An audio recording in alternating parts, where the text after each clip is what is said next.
Introduction.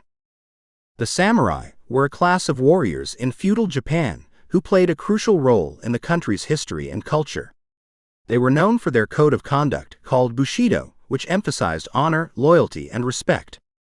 The samurai were highly skilled in the use of swords and other weapons, and were also trained in the arts of war, strategy, and tactics. One of the defining characteristics of the samurai was their code of honor. They were expected to live by a strict set of rules and principles, which included loyalty to their lord, respect for their elders, and self-discipline. In addition to this, they were also expected to be fearless in battle and to always be ready to defend their lord and their country. Another key aspect of the samurai was their martial skill. They were highly trained in the use of swords and other weapons, and were also skilled in the arts of war and strategy. Many of them were also proficient in other forms of combat, such as archery and horseback riding. This made them highly respected and feared by their enemies, as they were known to be formidable warriors who were almost impossible to defeat in battle. The samurai were also known for their elegance and refinement. They were trained in the arts of calligraphy, poetry, and flower arrangement, among other things. This helped to cultivate a sense of beauty and aestheticism among the samurai, which was reflected in the way they lived their lives. They were also well educated, and many were knowledgeable in literature, philosophy, and other arts. Despite the fact that many of the samurai were members of the upper class and held privileges, they also had to follow strict rules in terms of dress and grooming. They had to follow the standard hairstyles, wear the traditional garments, and dress their sword in a special way. The samurai played a significant role in the history of Japan, both as warriors and as cultural figures. They were instrumental in shaping the country's military and political landscape, and their code of conduct and way of life continue to influence Japanese society to this day. Despite the fact that the samurai class was officially dissolved in the late 19th century, their legacy lives on, and their culture continues to be celebrated and respected in Japan. The Bushido Code. The Bushido Code, also known as the Way of the Warrior, is a set of principles and values that were followed by the samurai class of feudal Japan. These principles were based on the idea of the samurai as a warrior knight, and were designed to guide the samurai in their conduct both on and off the battlefield. One of the core principles of the Bushido Code is loyalty. Samurai were expected to be completely loyal to their lord, and would follow him to the ends of the earth. This loyalty was not just limited to their lord, but also to their comrades, friends, and family. Samurai were also expected to be loyal to their country and their traditions. Another key principle of the Bushido Code is honor. Samurai were expected to uphold the highest standards of honor and integrity. This means they should conduct themselves with honesty and respect, and uphold their promises. They should also be willing to risk their lives to protect their honor and the honor of their lord. The Bushido Code also emphasizes courage. Samurai were expected to be fearless and to face danger without hesitation. They were also expected to be able to control their emotions and to remain calm in the face of adversity. This courage also meant being able to accept death when it was inevitable and to die in an honorable way. Another principle of the Bushido Code is discipline. Samurai were expected to be highly disciplined and to follow strict rules of behavior. This meant that they were expected to practice their skills, follow a strict code of conduct, and to conduct themselves in a dignified and respectful manner at all times. Lastly, the Bushido Code stresses the importance of wisdom. Samurai were expected to be wise and to have a deep understanding of the world. This included understanding the nature of life, the importance of duty, and the way of the warrior. They were also expected to be well educated, with a deep understanding of the classics and the arts. Miyamoto Musashi. Miyamoto Musashi, a legendary samurai warrior and swordsman who lived in Japan during the 16th and 17th centuries, is widely considered as one of the most skilled and celebrated martial artists in Japanese history. His classic treatise on strategy and tactics, The Book of Five Rings, is still widely read and studied to this day.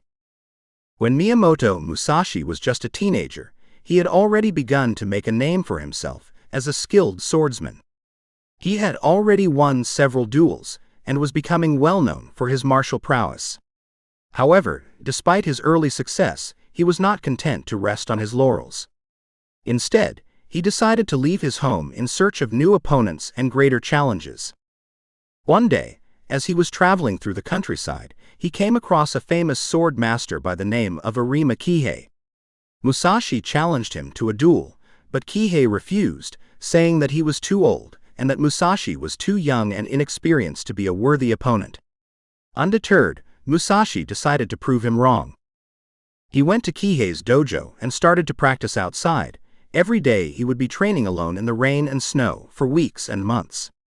Kihei was both impressed and annoyed by the determination of the young samurai, and eventually gave in and accepted the challenge. The day of the duel finally came, and as they stood on the battlefield, Kihei couldn't help but be struck by Musashi's focused and determined attitude. Musashi won the duel with ease, and Kihei, impressed by Musashi's skills and dedication, decided to take him as his student. One of the biggest takeaways from Musashi's teachings is the importance of strategy. Not just in martial arts, but in life in general. He encourages readers to think about their goals, to be aware of their strengths and weaknesses, and to develop a plan to achieve them. This is a valuable lesson that can be applied in any field, whether it's in business, sports, or personal development. In addition to strategy, Musashi also stresses the importance of cultivating the mindset of a warrior. This is characterized by courage, discipline, and mental fortitude. He encourages readers to develop these qualities in order to be successful in whatever they do. Musashi also believed that the balance of technique and spirit is essential for being a true warrior. He emphasizes that technical skill alone is not enough. One should also cultivate inner strength and wisdom. He also wrote about the idea of no mind, or mushin, which is a state of mind in which one is free from distracting thoughts and emotions, allowing for complete focus and spontaneity. Musashi's teachings also stress the importance of continuous learning and self-improvement. He encourages readers to always strive to be better and never to be satisfied with mediocrity. This mindset can be applied to any area of life and is a great reminder to never stop growing and learning. Musashi's teachings can also be applied to different areas of life, not only in martial arts.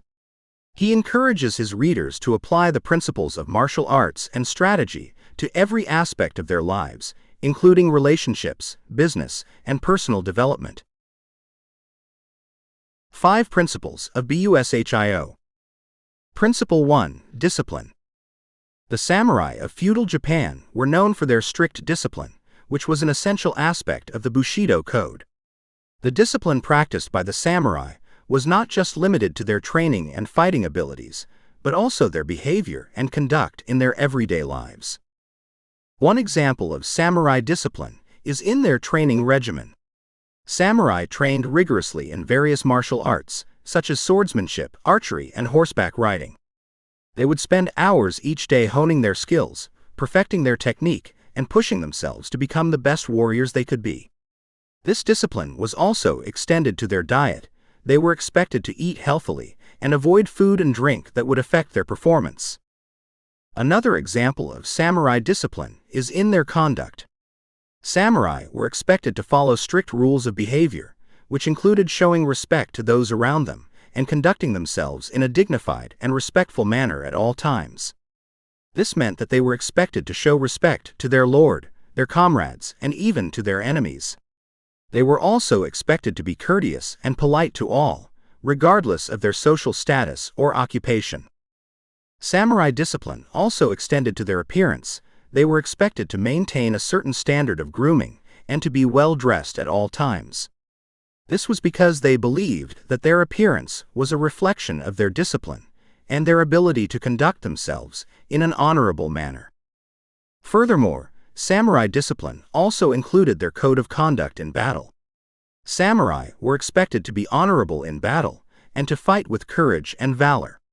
They were also expected to be fair in combat and to avoid any unnecessary acts of cruelty. They believed in dying in an honorable way, even if it meant going down with dignity. In today's world, we can learn from the discipline of the samurai. For example, in our personal development, it's important to set goals and to work towards achieving them, to push ourselves to become the best version of ourselves. In our professional lives, it's important to maintain a high standard of work ethic, to be respectful and considerate to our colleagues and clients, and to be honest and ethical in our dealings. In our social lives, it's important to maintain good grooming, to be courteous and polite to others, and to maintain a positive and respectful attitude. Exercises. Developing discipline can be a challenging task, but it's something that can be improved with practice and patience. In a journal, computer, or phone, write down your response to the simple exercises given below. 1. Establish a daily routine. One of the easiest ways to develop discipline is to establish a daily routine. This means setting a schedule for yourself and sticking to it. It can be something as simple as waking up at the same time each day, eating your meals at the same time, and going to bed at the same time. The more consistent you are with your routine, the more disciplined you will become. 2. Break tasks into small steps. Another way to develop discipline is to break larger tasks down into smaller, more manageable steps.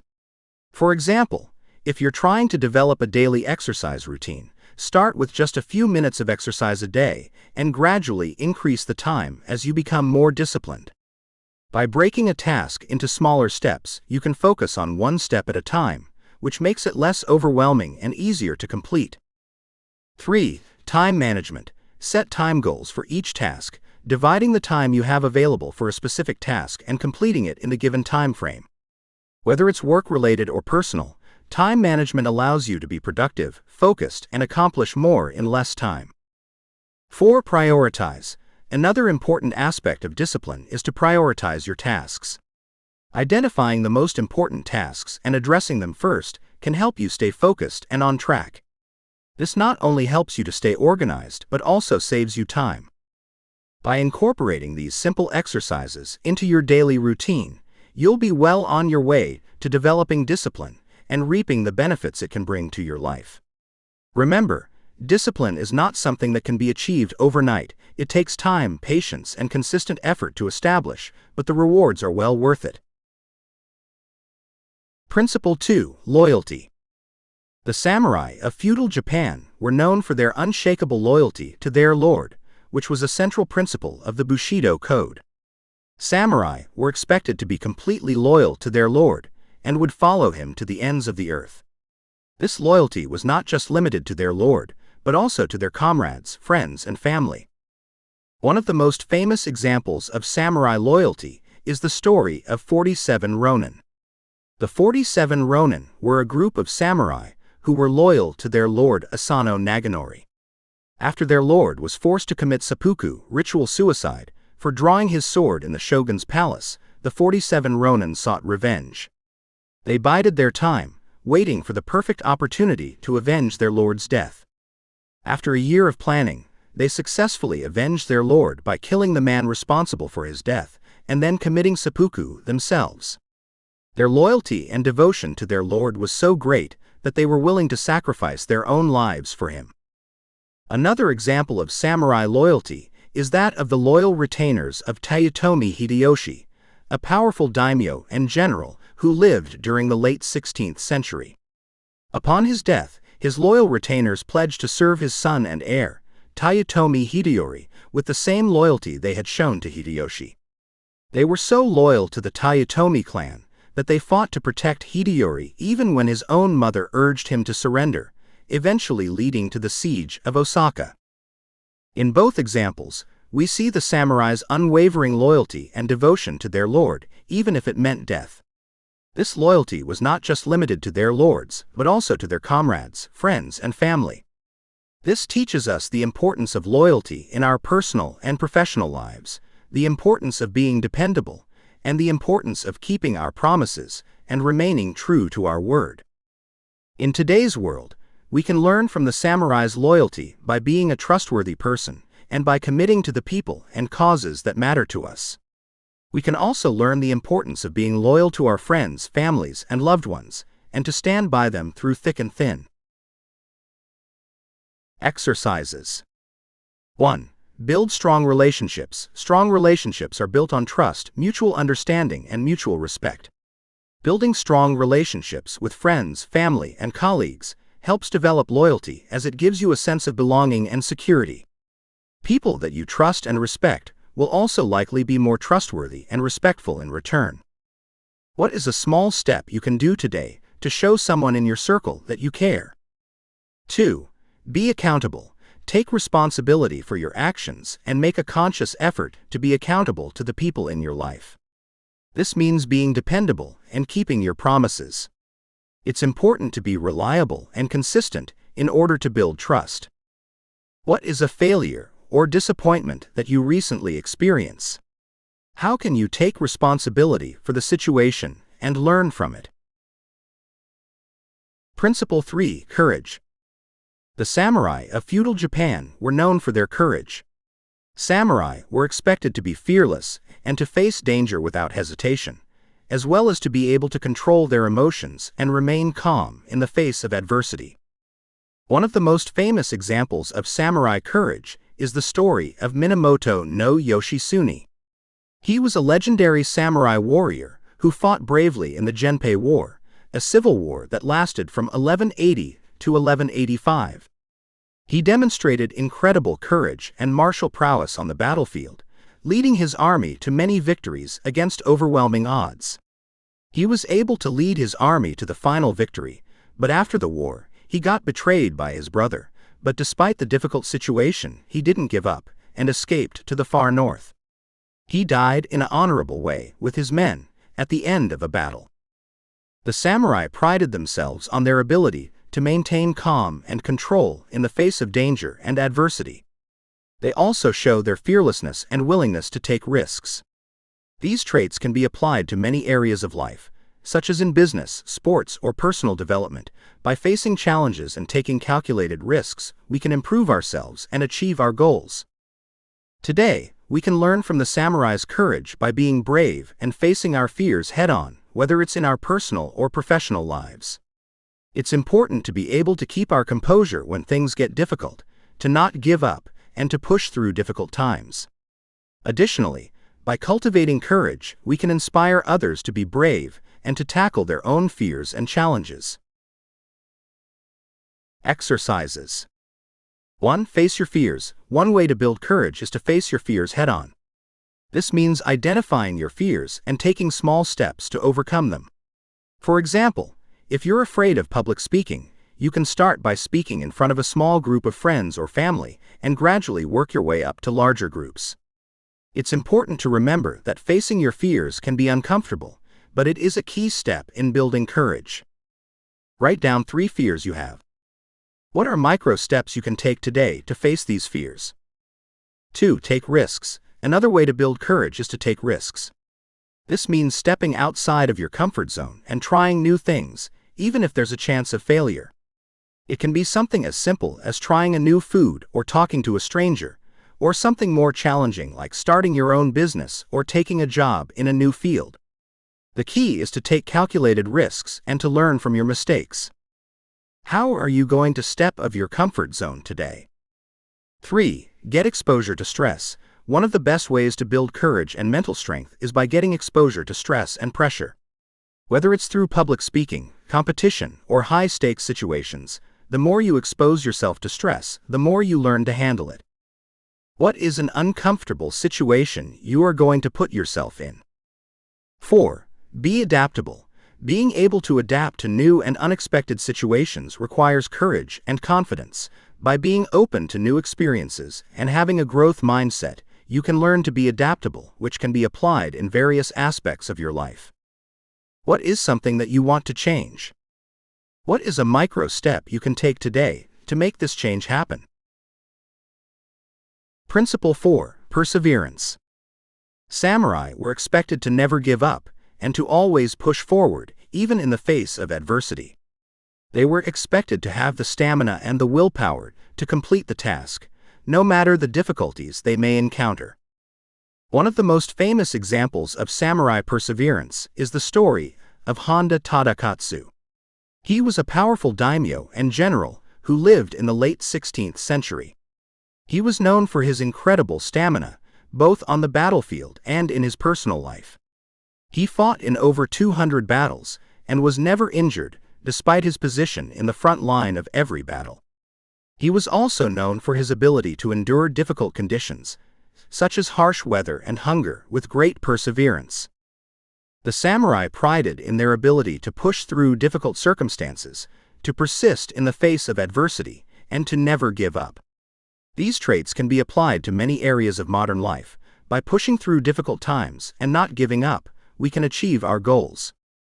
We can learn from the samurai to be resilient and to push through difficult times, whether it's in our personal or professional lives. It's important to have the stamina and the willpower to complete a task, no matter the difficulties we may encounter. Exercises. 1. Embrace failure. Embrace failure and learn from your mistakes. Failure is a natural part of the process of growth and learning, and it can teach you valuable lessons. By accepting failure and using it as an opportunity to learn and grow, you'll be more likely to persevere through difficult situations and challenges. What is a failure you have experienced, and what can you learn from it? 2. Learn from role models. Look for role models who embody perseverance, and learn from their experiences, both from the successful and from the unsuccessful ones. They can be historical figures, people in your community, or your personal acquaintances. It is important to understand the mindset and strategies that lead to perseverance, and to apply them in your own life. Who is a role model you can study as an example of perseverance? Principle 5. Wisdom. Not only were the samurai skilled fighters, but they also held a strong code of honor and held themselves to a high moral standard. The samurai were known for their wisdom. They were well versed in a wide range of subjects, and were able to think critically and make sound decisions. They understood that wisdom is not just knowledge, but the ability to apply that knowledge in a meaningful way. By developing wisdom, we too can become more informed and make better decisions. Wisdom is often seen as something that is acquired through years of study and experience, but what if I told you that it's not always necessary to follow a set of steps in order to develop wisdom? In fact, some of the most valuable insights can come from unexpected sources and in unexpected ways. One way to develop wisdom is by keeping an open mind. As the saying goes, an open mind is like an open window. It allows fresh air to enter and stale air to escape. When we keep an open mind, we are more likely to consider new perspectives and to challenge our own assumptions. This can lead to new insights and understanding that we might not have otherwise considered. Another way to develop wisdom is by embracing uncertainty. Wisdom doesn't come from always having the answers, but from being comfortable with not knowing. In fact, it's often in the moments of greatest uncertainty that we learn the most.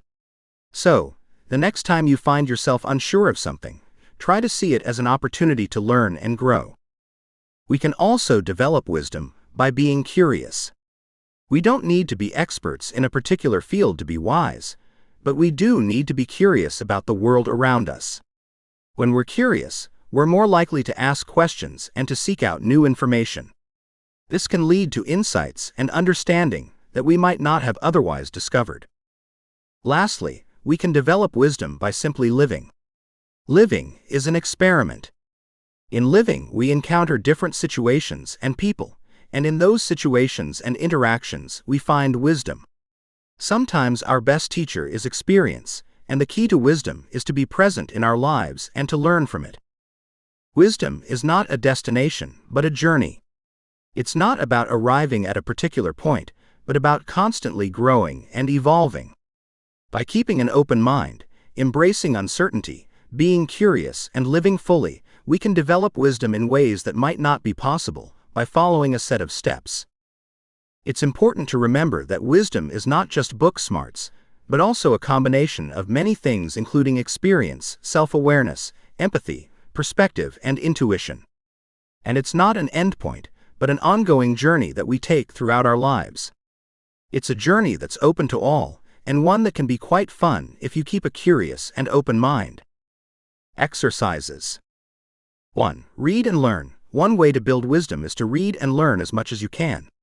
This means reading books, articles, and other materials that can provide you with a better understanding of the world around you. Reading and learning from a variety of sources can provide you with a diverse perspective and help you make better decisions. Make a habit of reading at least 30 minutes per day. 2. Reflect on experiences. Another way to build wisdom is to reflect on your experiences. This means taking time to think about the events and situations that have happened in your life, and to consider what you learned from them. Reflecting on experiences can help you gain insight, learn from your mistakes, and make better decisions in the future. What are 5 happy experiences you have had over the last year? What can you learn from it? What are 5 unhappy experiences you have had over the last year? What can you learn from it? 3. Practice mindfulness. Mindfulness can help us pay attention to the present moment, and it can be a powerful tool to cultivate wisdom. Mindfulness practices, such as meditation, yoga, or journaling, can help you focus your attention, improve your self-awareness, and gain insight on how to navigate the world around you. What is one mindfulness practice that you can start today? Application is everything. Now that you have read the full book, I hope you will do the exercises provided in the previous pages. Knowledge is only useful if you act on it. So decide now that you will apply the exercise steps. Start with just 1 step a day and build up momentum. Best of luck, smiley face.